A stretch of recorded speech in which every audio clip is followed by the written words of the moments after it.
દર્શક મિત્રો, મહામંથન મંતવ્ય ન્યૂઝમાં આપનું સ્વાગત છે। ડેડિયાપાડાના ધારાસભ્ય ચૈતર વસાવા સાથે આમ આદમી પાર્ટીના રાષ્ટ્રીય અધ્યક્ષ અરવિંદ કેજરીવાલ વડોદરા જેલ ખાતે મુલાકાત કરવા જવાના હોય તે પ્રકારની માહિતી અમને વિશ્વાસુ સૂત્રો તરફથી મળી રહી છે। જે રીતે થોડા સમય પહેલા ડેડિયાપાડાના ધારાસભ્ય ચૈતર વસાવા અને તેમના પત્ની સહિત 9 લોકોને નર્મદા સેશન કોર્ટે જે 7 વર્ષની કડક સજા સંભળાવી હતી તેના કારણે આદિવાસી સમાજમાં ભારે આક્રોશ ફાટી નીકળ્યો હતો।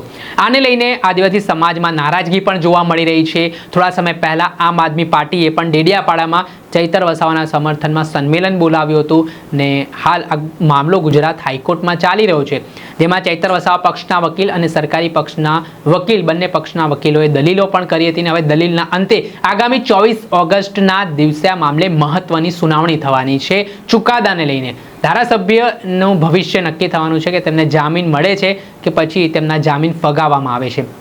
આ પરિસ્થિતિ વચ્ચે હવે આમ આદમી પાર્ટીના રાષ્ટ્રીય અધ્યક્ષ અરવિંદ કેજરીવાલની ગુજરાતમાં એન્ટ્રી થવાની છે। આજે તેઓ વડોદરા પહોંચવાના છે અને આવતીકાલે વડોદરા સેન્ટ્રલ જેલ ખાતે તેમના પાર્ટીના ધારાસભ્ય ચૈતર વસાવા જે છેલ્લા 2 મહિના કરતાં વધારે સમયથી જેલમાં બંધ છે તેમની મુલાકાત કરવા માટે જવાના છે, તેમને સાંત્વના પાઠવવા માટે જવાના છે। આ ખૂબ મહત્વની મુલાકાત રાજકીય ક્ષેત્રે પણ માનવામાં આવી રહી છે, કેમ કે અનેક પ્રકારની ચર્ચાઓ છે તે ચાલી રહી છે। ચૈતર વસાવાને ભાજપમાં જોડાવાની બાબતો પણ ચર્ચામાં આવી હતી, ઉડી હતી, પરંતુ આને લઈને કોઈ સ્પષ્ટતા હાલ થઈ નથી।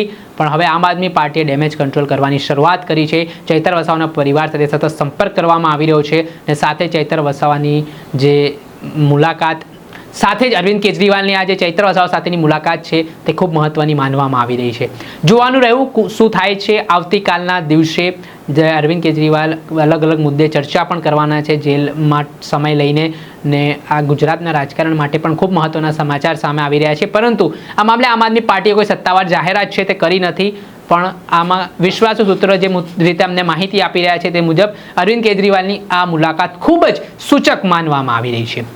દર્શક મિત્રો, આવા જ અપડેટેડ વિડીયો આપના સુધી લાવતા રહીશું, પહોંચાડતા રહીશું। બસ તમારે મહામંથન મંતવ્ય ન્યૂઝને લાઇક કરવું છે, સબસ્ક્રાઇબ કરવું છે ને